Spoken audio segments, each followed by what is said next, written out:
Do your chord transitions sound like this? Or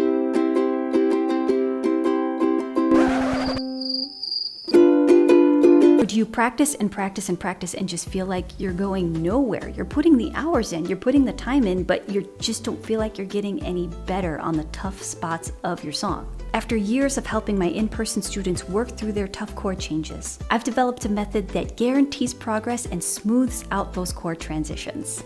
In this video, I'll show you a simple step-by-step way to make your chord changes smoother and more consistent. By the end, you'll be able to visualize your transitions, use my play, space, drop method, and soon you'll be strumming and keeping a steady rhythm even on the most complicated chord transitions. Let's get started. Number 1, look at your chords and see if they have anything in common. Chords with the same chord family usually have a string or a fret in common. Let's first look at C, F, and G7. C to F, a little bit of a jump, so middle finger now goes to the second fret of the A string and index to the first fret of the E string. G7, leave your index finger where it is. Now take finger number 2, your middle finger, bring it one string closer to your toes, and now your ring finger or finger number 3 to the second fret of the A string. Now slide into home base, as I call it when I'm talking to my in-person students. What I mean by that is that you're going to lift these 2 fingers off, fingers 1 and 2, but remain in contact with the second fret of the A string. Now slide it to the 3rd fret. Slide into home base. I think you'll be surprised that if you really stop and look at your chords within your song, you'll just realize how much they really do have in common. So take some time and really look at the chords and see how to transition between them and what they have in common.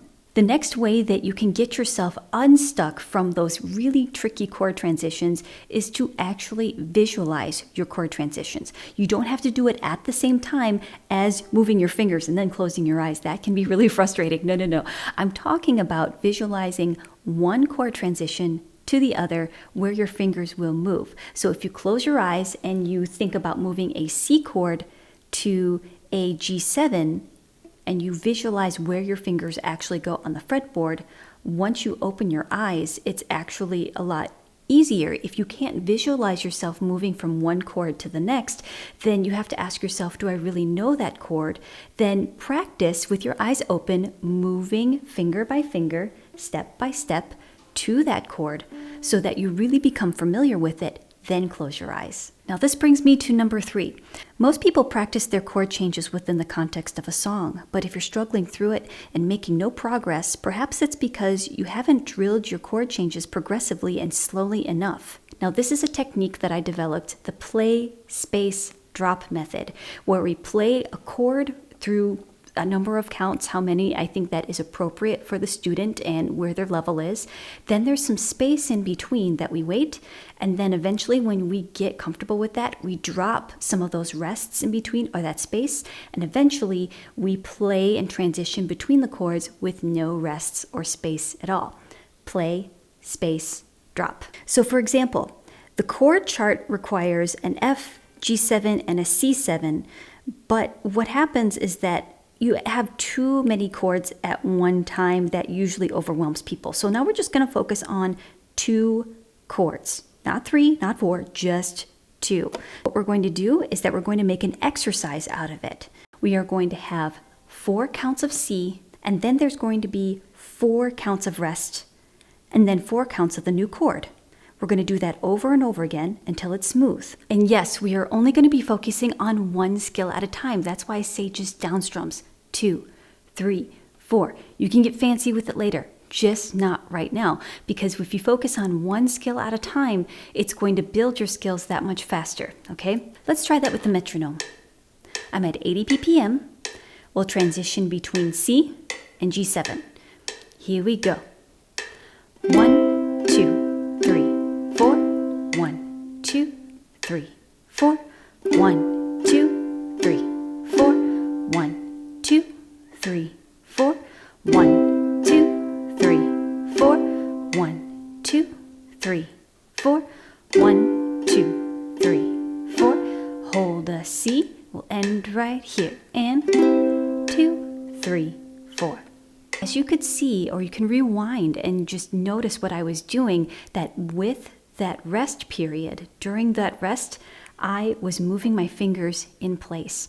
This is great to use with a metronome because then you really can hear the space and the clicks, 2, 3, 4, and then you transition in between. Now, this is where the drop method comes in.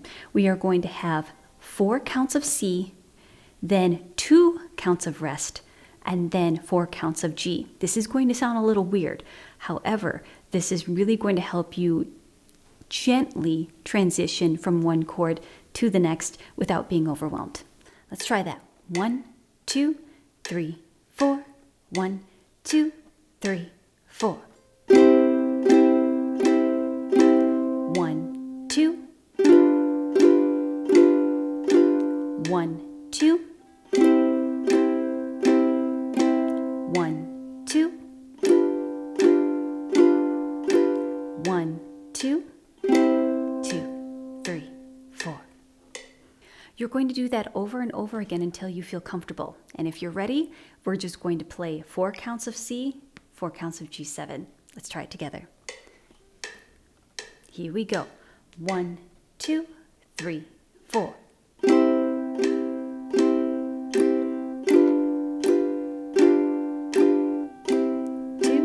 3, 4. 2, 3. Hold. 2, 3, 4. Now from there, this is how you build yourself up to a more complicated strumming pattern. Remember how I told you that we're just using quarter notes? Now use eighth notes. So it sounds like this. 2, 3, and 4, and 1, and 2, and 3, and here we go. 3, and 4, and 1, and 2, and 3, and 4, and 1, and 2, and exercise 2, and 1, and 2, and 3, and 4, and 1, and 2, and 1, and 2, and 3, and 4, and 1, and 2, and 2, and 3, and 4, and 1, and 2, and 2, and 3, and 4, and 1, and full. 1, and 2, and 3, and 4, and 1, and 2, 3, and 4, and 1, and 2, and 3. Eventually it turns into this.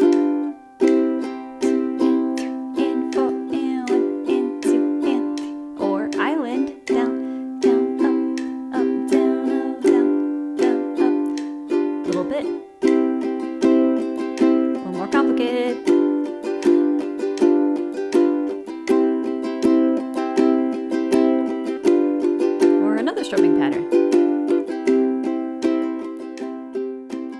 Lay down the foundation first with those building blocks and then use the play, space, drop method. This works really well for any chord and any progression, especially bar chords or giant leaps from the lower part of the fretboard to the upper part of the fretboard.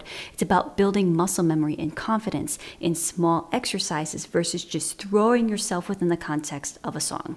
Before we move on, I want to let you know that if you're feeling stuck or you just are so overwhelmed that you don't know where to get started, I offer lessons online via Zoom. If you feel like you've been trying to learn on your own but would benefit from personalized instruction, I can help you improve your chord changes, strumming, timing, and overall confidence. You'll find information about private lessons in the description box below. I want to read a testimonial from one of my students, and she wrote, "Where are you on your guitar journey? Are you just starting out, or have you hit a wall? Is there a song you've always wanted to master? No matter where you are, Katie will help you reach that next level. Tell her a song, any song, and she'll not only show you how to play it, but also find the best way to teach it to you so that you can play it yourself." I scheduled my first lesson with Katie over 2 years ago, and I always look forward to our weekly lessons. It's such a joy to work with her. So, what song are you excited to learn today? Give a lesson a try. I know you'll schedule one. Soon, you'll be playing the songs you've always dreamed of. Thank you, Jean. Now this brings me to the next concept, which is keeping the strumming hand going. We are not perfect people. I am not perfect. I am going to mess up. And if you watch my videos and different series, you know, like, oh, you messed up right there. Yeah, but you know what the most important thing is? Dory from Finding Nemo was very right. You just keep swimming. Just keep swimming. But here, it's just keep strumming, right? What does that mean? Even if your chord transitions are not perfect, the most important thing that you can do is to strum through. because this is where most people end up getting themselves into a rut or not progressing. It's because they're expecting the perfection out of them like this, and then they stop in between each chord and they program themselves to stop like this.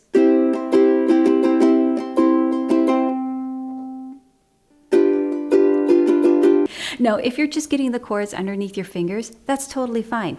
But cut the strumming pattern out, get the pattern of the chords underneath your fingers and move between them. Like I said, go through the first steps. First, notice what do they have in common. Then visualize the chord changes. If you can't visualize the chord changes, do you really know the chord? If you can anticipate where you're going next while you're playing your current chord, then you're ready to move on to the play, space, drop method. Now you're getting into strumming. What you're going to do is you're going to strum through even though things are not perfect, like this.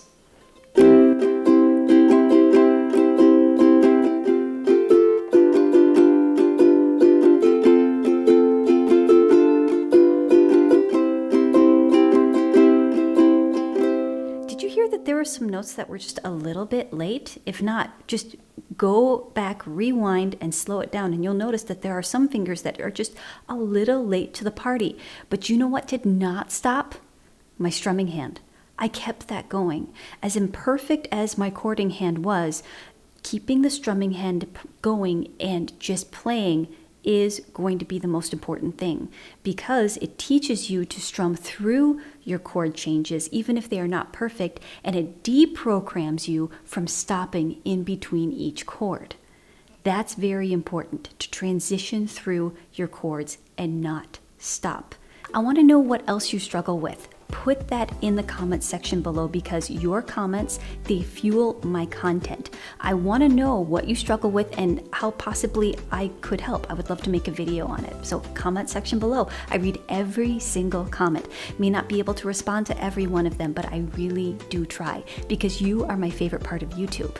Visit the description box below for a link to my Zoom lessons, or if you want some more content to help build your skills, I have a Patreon page. I have a beginner's ukulele course, beginner's guitar course. Purchase that through my store, or you could be a member and get even more perks. All right, I hope you have a wonderful day, and remember, you are loved. Bye.